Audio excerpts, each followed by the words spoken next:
I mentioned quality time, like the first thing was spending as much time as you can possible with your kids because life does not sit still. It doesn't just sit when you want it to. It doesn't stop. Time to trying to take the weekend moments, the times that you get home from work, and spend time with them if you can. Like, for instance, when I get home from work, my wife then has to work as well, so I do whatever I can with the kids to spend quality time, play upstairs, go outside, whatever the case may be. It's very easier said than done to do that, but then on the weekends, that's when everyone has the time off, so then you can do whatever you want to, but quality time to me is very precious. My name is Tim Anderson. Welcome to Father and Friend, where men learn to live for the good of their families. Today, I'm with Byron. He is the husband and father of two boys, and he's leading his family in the great state of North Carolina. He's committed to spending more quality time with his family and ensuring that they as a family read the Bible together. But before we get into those and what that looks like in his family, Byron, welcome. Thank you so much. I appreciate you having me on today, and I look forward to diving into all the good details about father. Awesome. Why don't you start by telling us a little bit about your own upbringing and what major events have shaped you as a father? Well, that's a good question. My name is Byron Jones. I was raised by my mother and father, who actually, we lived in Canada for about 9 years. So I was raised in Canada for the majority of my childhood. And then we moved to Ohio for 5 years, and then now we're in North Carolina for about 18 plus years. So we moved a little bit around. And shaping me as a father, I think the reality was like going from like no kids and my expectations, I can do like anything I want, to then like maturing as an adult, maturing as a husband, maturing as a father, and now having two kids of my own and seeing my own personal progression of my maturity and my understanding and believing in Christ and God can get through anything has really made a difference. Just seeing the growth of myself personally, going from an only child, getting into high school, college, and all that kind of stuff, and now how time had just flown by, and I'm really just blessed that the Lord has put the right people in my right path. What did you study in college? I went to a community college in Charlotte called CPCC. It's a community college that has about 5 or 6 campuses, and I went to school for heating and air conditioning. Oh, cool. So So for did you HVAC. work in HVAC? Yeah. Yeah, I worked, I graduated there, and probably my mind is probably blurry by the years, but I graduated in probably 2011, and Mhm. I worked in there in the HVAC world industry for about a year or some change, and then I just didn't feel like it was my calling, it was my niche. I didn't really feel like it was me, so I went on then to work at the Humane Society of Charlotte, which is like an animal organization rescue center in Charlotte. It's one of my other passions is animals as well. And then now I own my own business, a family-owned business that I work with my dad from 2025, and then as of June of last year, I took over the business. I've been on my own since. Wow, that's great. That's great. So major events that have shaped you as a father, you said just having kids and realizing, wow, big responsibility. Yeah, it's something that, like, when you're just married and have no kids, you can kind of do whatever, and then you say, okay, let's have a conversation. Do you want kids? Do I want kids? Kind of a thing. And you have a real heart to heart conversation, and then you say, yes, we do. And then you trust in God for a lot of that as well. I feel like God is always at the center of everything that I try to do and I believe in. So going from no kids to having two kids and the whole wonderful process of that happening was just a really big blessing in my life because I would now want it no other way. Having my two boys has just been a very big delight. So did you say that you grew up an only child? Yes, I did. Okay. Was that something that has, or is that something that has changed how you looked at being a father? Now your children are not only children, they have brothers, two of them. Mhm. Tell me a little bit about that. I think being an only child has its ups and downs. My wife has a sister, so she's already accustomed to the sibling back and forth, getting along so well kind of a thing. But I kind of struggled a little bit of like being an only child. Like my mom and dad only had me, and that's fine and dandy. But then I thought if I'm gonna have kids one day with whoever it is, I want it to be at least two because I never had that. So I never got the opportunity to experience a brother or sister, hang out with them all the time. God blessed us with two children. So I'm very looking back at being an only child and now having two kids is definitely different. But I think I have grown in my own walks in general of it because I learn a lot from being an only child to then seeing my wife and her sister, how they get along and all that kind of stuff. So it's definitely a good learning experience.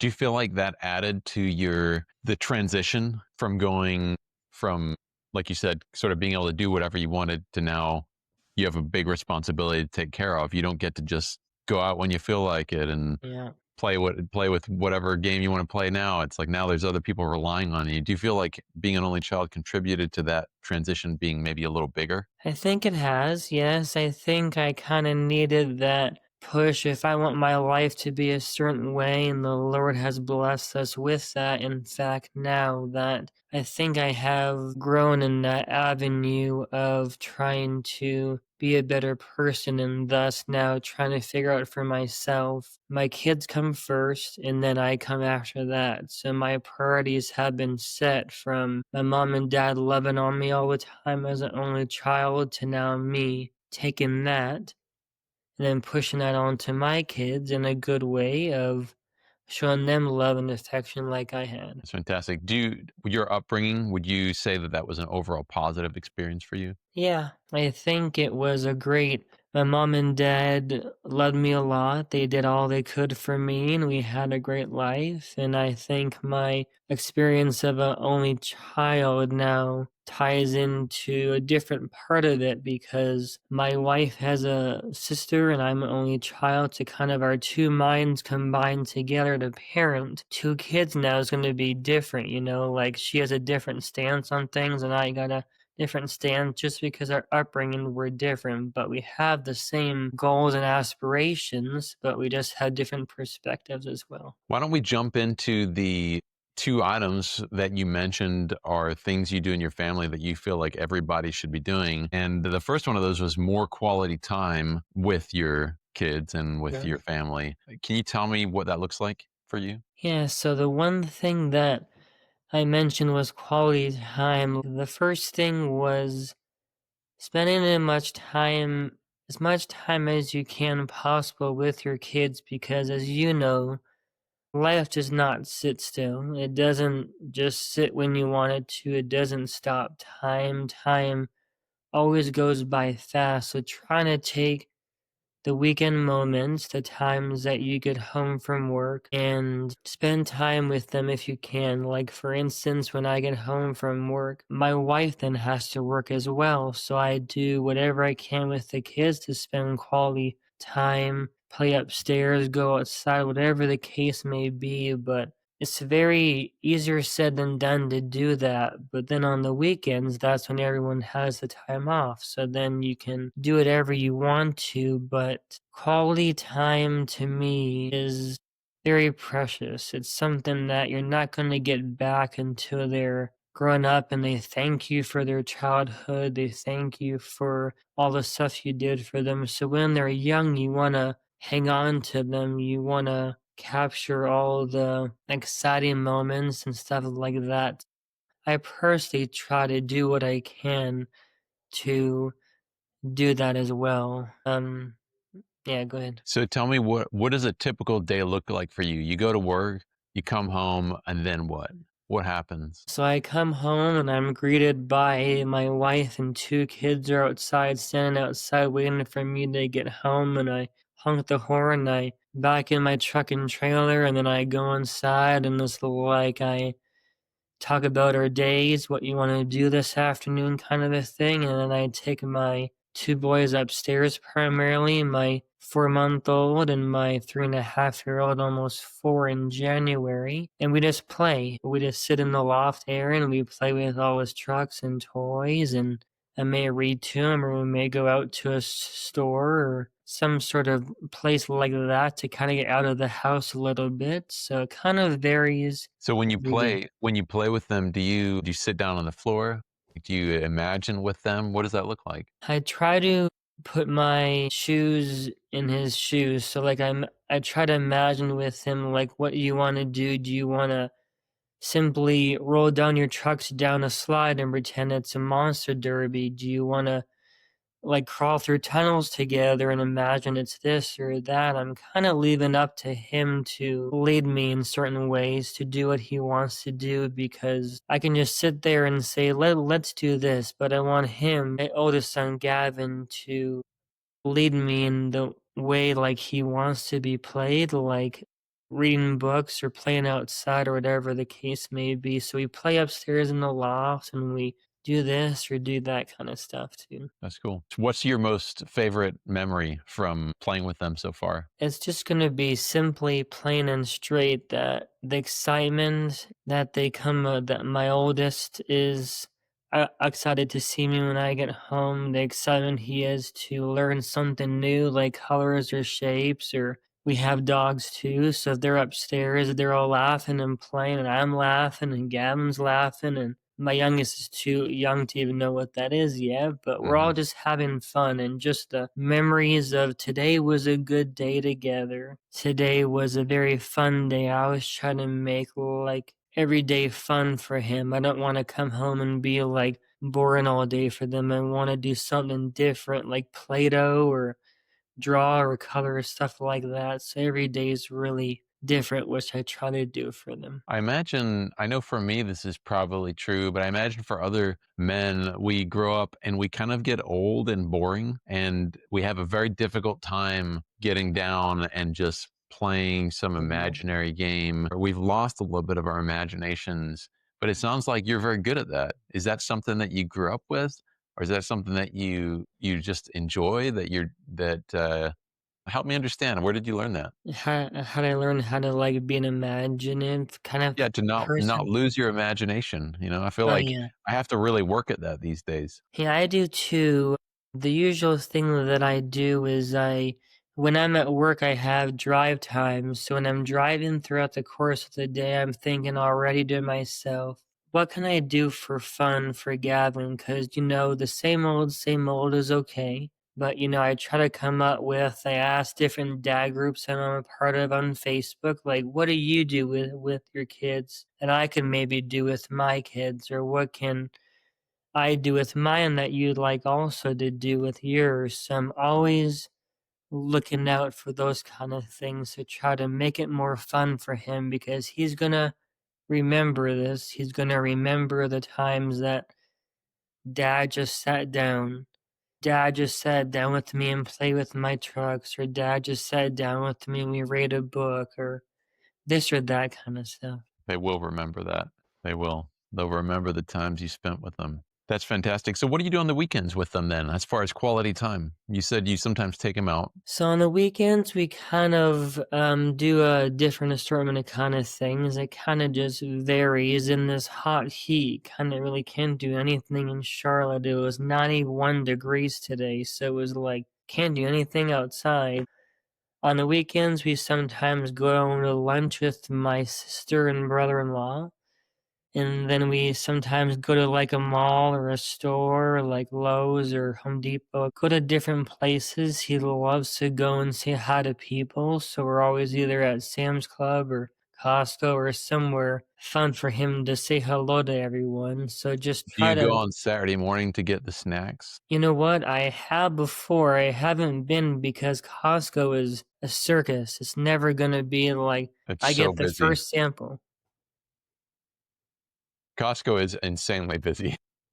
Yeah, we usually go to either Costco or Sam's Club, and either or have samples. And my wife always jokes around and say, that you're only going there for the samples, and I'm saying, yeah, I don't want to really shop, so yeah, I'm gonna go there for the samples, for the enjoyment of that also. That's fun. Anything else you do on the weekend that would be particularly unique to your own family that you purposely plan out and are intentional about? That's a good question. We try to have meals together. We don't really, that's not really totally unique, it's kind of the same old thing as many other people do, I'm sure, but we try to be intentional of sitting at a table together, and he's eating his stuff and we're eating our stuff, and we're talking about our days between my wife and I, and how we're doing all this and kind of things. But as far as being unique, I don't know. I'm trying to think off the cusp what we'll do differently. That maybe you come back to me on that note if you can. I'll try to come up with something else No, you're good. besides a family dinner time. Why don't we jump into reading the Bible together? What does that look like in your family? How do you do that? When do you do it? Tell me about that. So reading the Bible is something I do personally before I go to work. I try to read the Bible app all the time before I go to work. I kind of set my mind straight, set up for a good day. And then as far as reading the Bible with us, I read it to my son more often than my wife does. But when I read it with him, I'm gonna start this something new. I'm kind of just picking any verses that I just open the Bible too, for instance. I don't really go off my phone for the Bible app. I kind of bring out the Bible itself, and I want to really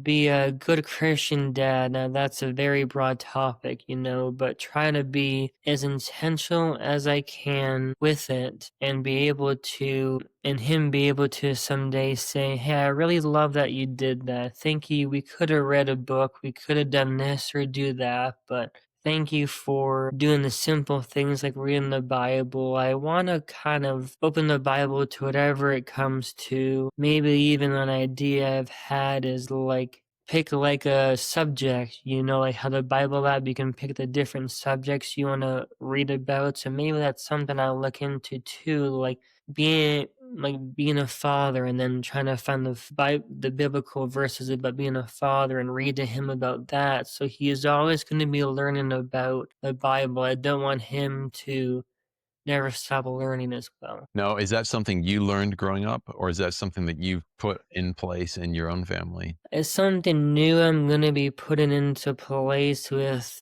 the whole family if I can. If just Gavin, that's good with me too. But my dad and I and my mom always went to church growing up. We always were involved in Sunday schools. My dad was not a pastor, but he taught Sunday school classes. I was involved in those myself on my own, and went in after church to talk to them about how it went and that kind of thing. So trying to incorporate what I learned growing up into being a father now and learning the same things my dad taught me, biblically based, and being a father has really come full circle. So I'm trying to do the best I can from my experiences growing up as well. That's really great that you had a positive example of what that looked like in your own Yeah. family. That's really neat. Yeah, he's very my dad is one of the kind of people who would not talk to a stranger about it. Like he would ask you how you're doing and all this and that, and then he would probably get into some questions and say,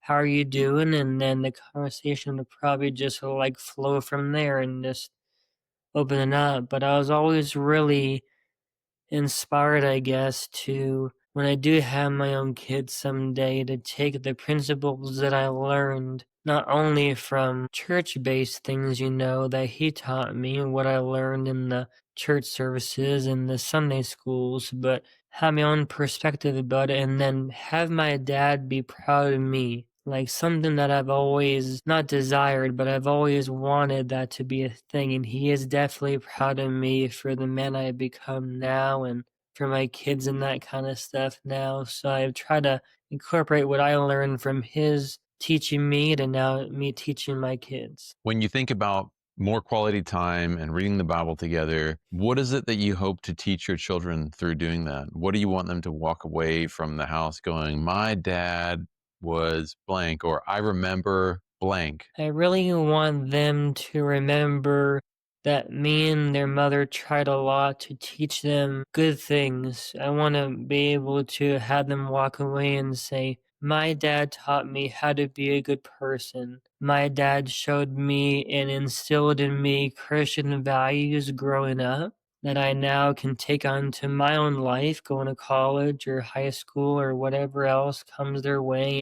Them always knowing that they can call me with anything that they want to talk about, and that all the lessons I try to teach them, all of the nightly readings of the Bible that we're going to incorporate soon together will be a ongoing thing for them so that they can read on their own, and really just trying to do the best I can. Trying to push aside all the stress of life, trying to be there for them, trying to console them when they're hurting, trying to talk to them about the big things, talking about the small things, and just being there for them, because that's what I had, so I wanna instill that also. When we first got on this call, I asked you what you were passionate about, and you said you love being outside. And so I want to talk about two things. You talked about, you mentioned your business earlier, the Revved Up Auto Recycling, and enjoying being outside. Tell me how you balance owning your own business and your family. And that's the $1,000,000 question of anybody like how you do it too. How I balance work and life together. I try to do the best I can. I'm sure there's times where I'm not on par or times that I'm too hard on myself, but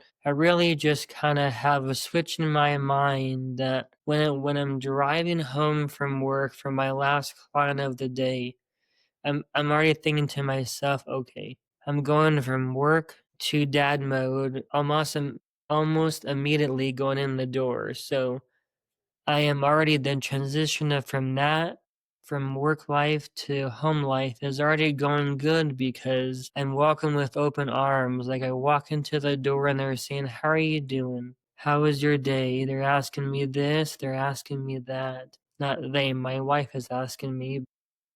My son is also saying, "Daddy, daddy, daddy," and talking to me all he can about it too. So it's a very hard answer to give you because I feel like there's a lot of answers to be said, but I just have a good mental positive process. I go through all the positive things in my life. I say, I have a good job, I'm healthy, I got 2 kids, I'm married, I'm going to church, all the positive things. And then going into home life, it's like, okay, it's going to be a big adjustment, but if I can just focus on the positive things, and the day will get better as it goes. So you spend the last part of your drive essentially transitioning yourself into home life before you get home so that when you get home, you're ready to go as I'm dad now. Yeah. Yeah, I am usually like, but I usually have a helper every so often for my job, so I can't really always do it. But when I'm by myself at work, for instance, like tomorrow, I'm already gonna be doing this. Like, I'll listen to Christian music. I'll pray out loud to God and say, give me the strength today to do this. Give me the willpower to do what I can for my kids, for my wife, to be the husband that you want me to be. And I'm already thinking ahead of time, what can I do differently today that I didn't do yesterday that could make a better day for everybody? So I'm already thinking that mindset already. If I'm like 20 minutes out or 10 minutes out or even 5 minutes out, I'm still thinking about it already because I know that's going to happen. So instead of having like, oh, I'm going home already, I'm already done my shift, I got to go home and deal with these kids. I don't want to do this today. I don't really want to go home and deal with the dogs or dad life at all. I want to go and do something on my own instead. It's very easy to do that because life is so busy and you want to make time for yourself. But you're a parent now, you're a dad now, you're a husband, so you gotta focus on those kind of things. And those kind of things mean it's gonna be a good day. You're gonna do well. You have done well, and your wife and kids want you to come home. And that's Mm. the best feeling when you get home is to be asked by your wife, how did it go today? Or if you're 4 year old, almost 4 year old now, to give you a hug when you walk in the door, when you hold your 4 month old lying in your hands and he's smiling at you. Like, you cannot be mad at that. You gotta just roll with the punches and enjoy it because life is too short. That's really good. Where did you learn to do that? When did you start that? I kind of just did it on my own. I'm very a positive thinker. I listen to podcasts about different things. I listen to a podcast called Dad Life a lot time. Mhm. No, I'm not sorry, not Dad Life, Dad Tired podcast. I listen to a lot of like motivational things, a lot of prayer things, and just trying to get my best mindset in the best place early on in your day.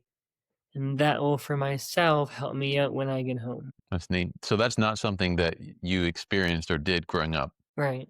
Oh, that's cool. Yes, since I became a father, and even before I was that, a husband, I always tried to do my best. But, since I become a father, I've been more about trying to think like that or think positive and do these kind of things to help my mental state of mind be in the best possible way I can. Now, not every day is great. It's not always going to be 1,000% great. But to me, I learned this on my own through like lessons learned. I learned some days are not as easy as others when you get home, but if you can try your best to do that, then that has the best outcome. Reminds me of that Bible passage that says, I'm not going to quote it exactly, but it's something like, think about the things that are good and true and lovely. Think about these things.